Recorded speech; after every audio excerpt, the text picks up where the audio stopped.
Masaya si Maine Mendoza sa success ng pilot episode ng Destined to be Yours. Ilang fans naman ni Maine ang maswerteng nakasama siya over dinner ilang araw bago ang kanyang birthday. Makichika kay Lars Santiago. Good evening sa lahat. Parang pre-birthday celebration ang pakikipag-dinner kagabi ni Maine Mendoza sa ilan sa kanyang mga tagahanga na nanalo sa dinner date contest with Maine. May galing pang Davao, tapos talagang iba't ibang parte rin ng Philippines. So nakakatuwa na nabigyan sila ng chance na makapunta dito and makapag-spend ng time with me kahit over dinner lang. Bagamat excited si Maine sa birthday niya sa Biyernes, nakakaramdam pa rin daw siya ng lungkot. Yung birthday blues na tinatawag nila. Ewan ko po, parang ayoko pa mag-birthday kasi isa po yun sa pinaka nilulook forward ko.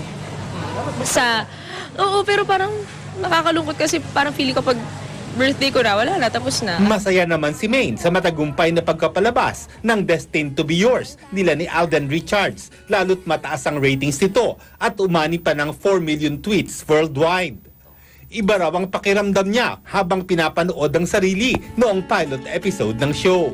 Medyo awkward kasi first soap ko po yun pero medyo fulfilling din po na wow, ito na, nag-air na yung ginawa namin ni Alden. Yung isang bagay na akala ko hindi ko kayang gawin at yung isang bagay na kinakatakutan ko, ayan na, nasa harap ko na, nangyayari na. Nakakataba rin ng puso para kay Maine ang mga komentong natural daw ang dating ng acting niya. Kasi po siguro dahil dun sa aspetong kalog si Sinag, na kaya nila nasasabing natural. Kasi ganun po yung nakikita nila sa akin everyday sa Bulaga, yung kalog side ko, yung pagiging maharot, ganyan. Maharot! Lars Santiago, updated sa Showbiz Happening.